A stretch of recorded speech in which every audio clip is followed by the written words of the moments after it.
Hello दोस्तों, मैं स्वतंत्र शुक्ला स्वागत करता हूं आपका आइडियल फिटर कंसेप्ट चैनल पर।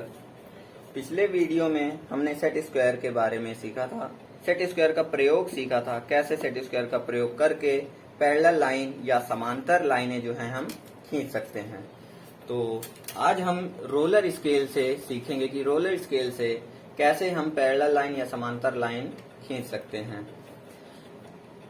सेट स्क्वायर में उस दिन मैंने बताया था कैसे पैरेलल लाइन खींचेंगे, और इसमें आपको दिख रहा होगा एक ये प्रोटेक्टर, मैं प्रोटेक्टर का यूज करके बता रहा हूं।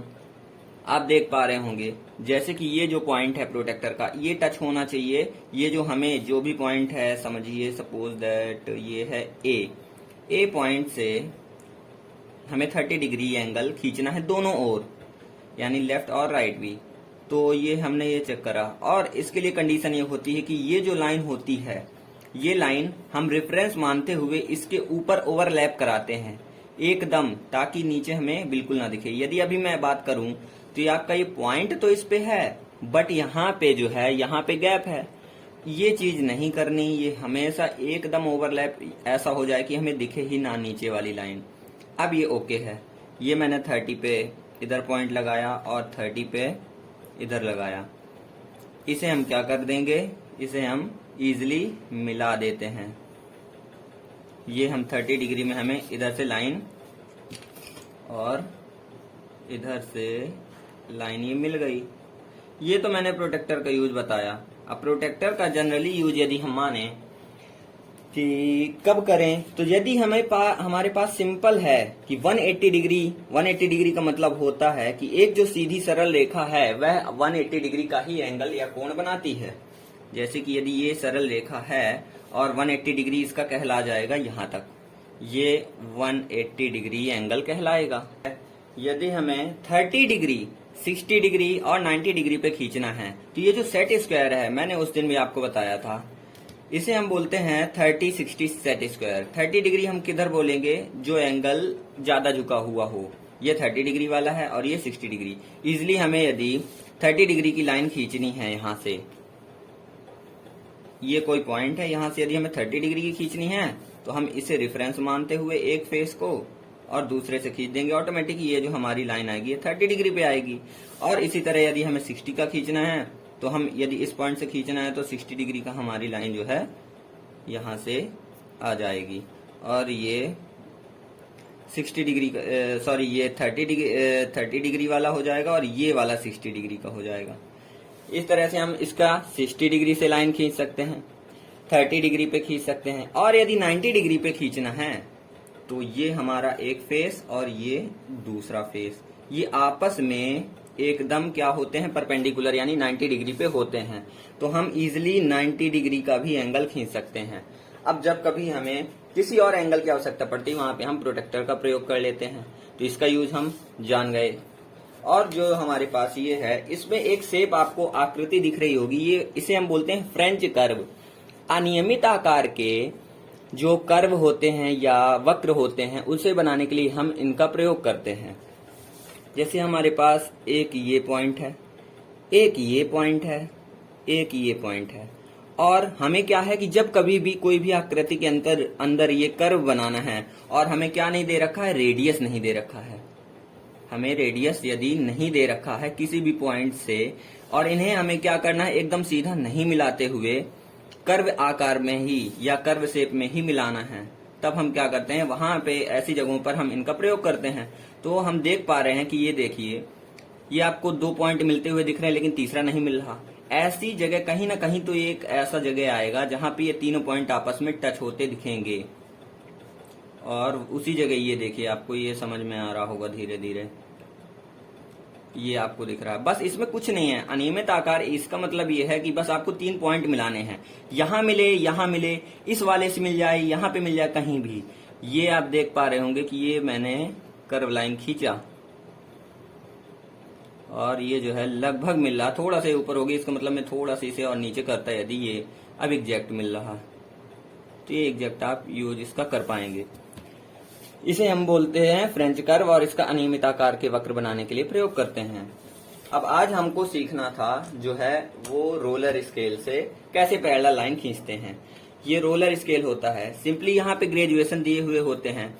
ये 16 सेंटीमीटर में भी आता है, एक आता है इससे डबल या इससे बड़ा होता है, वो होता है कितने 16 दूनी 32 ही, लेकिन वो 32 का नहीं, वो 30 सेंटीमीटर का होता है। मैं दिखा रहा हूँ आपको, ये 30 सेंटीमीटर तक का है रोलर स्केल। इसकी लेंथ जो है 30 सेंटीमीटर तक है। आपको वैसे ईडी हो या थ्योरी हो या कभी भी कैलकुलेशन में आपने ये पढ़ रखा होगा, यहाँ पे आपको दे रखा है 1 सेंटीमीटर बराबर इतने इंच, कितना 0.394 इंच। 1 मीटर जो कि बराबर होता है 100 सेंटीमीटर के, 1 मीटर बराबर 3.28 फीट दे रखा है। साथ ही साथ यदि कैसा विपरीत में पूछे, यानी कि 1 इंच बराबर कितने mm, तो वो हो जाता है 25.4 mm, और 1 फीट में पूछ लेता है तो वो 30.48 सेंटीमीटर, ये 1 फीट में। यानी कि ये हम लगभग कह सकते हैं कितने की स्केल है ये, 1 फीट की। 1 फीट की ये स्केल हमारे पास है। अब हम देखते हैं, और यहाँ पे अभी ग्रेजुएशन 1 सेंटीमीटर में नहीं दे रखा कि 1 सेंटीमीटर बराबर कितने, 1 इंच बराबर कितने सेंटीमीटर। तो हम जान रहे हैं 1 सेंटीमीटर बराबर होता है 10 mm के, और यहाँ पे दे रखा है 1 इंच बराबर 25.4 mm में। में जब दे रखा है और इसे हम सेंटीमीटर में कन्वर्ट करेंगे तो 1 mm बराबर ये 10 कहाँ जाएगा, नीचे, यानी कि 10 से हम क्या कर दें, इसे डिवाइड कर दें, 2.54 सेंटीमीटर आ जाएगा। तो ये तो हमें जब कभी जरूरत पड़ती है डायमेंशनिंग में, हम क्या ले रहे हैं स्केल, उसके अकॉर्डिंग हम इसमें सेट कर लेते हैं। इसके बाद अब इसका प्रयोग देखना था। आप इसमें देख पा रहे हैं, जैसे मैंने ये लाइन खींची, इसके बाद क्या है आप देख पा रहे हैं, मैंने इसे बहुत ही रिजिडली पकड़ रखा है, और अब धीरे धीरे ये रोलर स्केल जो लगे हैं इसके थ्रू ये पीछे जाएगी और आगे जाएगा, जैसा भी हमें करना है। ये मैंने इधर पे खींच दिया, इधर पे खींच दिया, कहीं भी मैं खींचूं, कहीं भी मैंने इधर खींचा या इधर खींचा, कहीं भी खींचूंगा, ये आपस में पैरेलल ही होंगी। बस इसमें कंडीशन ये होती है कि ये जो है हमारा एक बार रेफरेंस लेने के बाद इसे सरफेस से उठाना नहीं है कभी भी।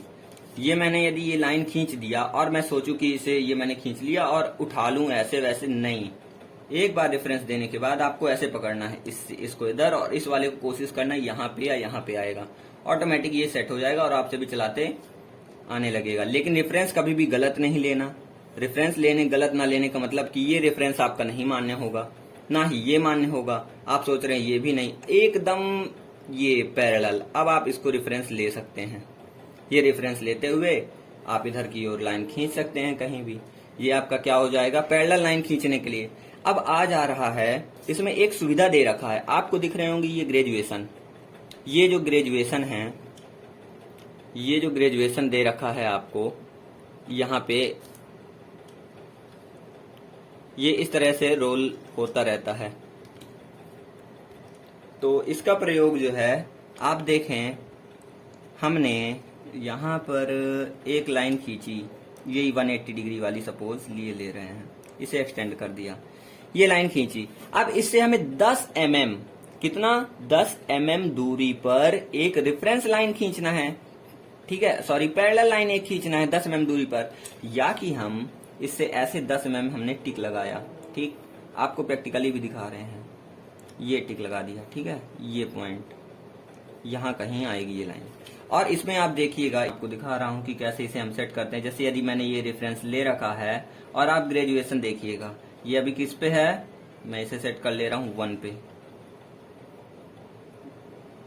ये 1, और मैंने ये रेफरेंस ले लिया और ये आपको दिख रहा होगा 1 पे सेट है। ये जो लाइन है ये ऊपर एक छोटी सी बीच में ये लाइन आपको दिख रही है, ये रेफरेंस लेने के लिए रहती है, ये 1 में एकदम सेट है। अब आपको 10 mm दूरी पर खींचना था, तो आप देख रहे होंगे ये 1 घूम रहा है और ये कहाँ पहुंचा, यहाँ। और जैसे ही अगला ग्रेजुएशन, इसमें तो 6 दे रखा है, कोई दिक्कत नहीं है, अगला ग्रेजुएशन 5-7 कुछ भी हो सकता है, तो इसमें 6 दे रखा है। जैसे ही अगला ग्रेजुएशन आया तो आप देख रहे हैं कि यहाँ पे ये 10 mm जो डिस्टेंस थी हमारी, ये कंप्लीट हो गई। इसका मतलब कि ये जब एक बार रोल हो जाता है यहाँ, तो ऑटोमेटिक ये जो डिस्टेंस है ना वो 10 mm कवर कर जाता है।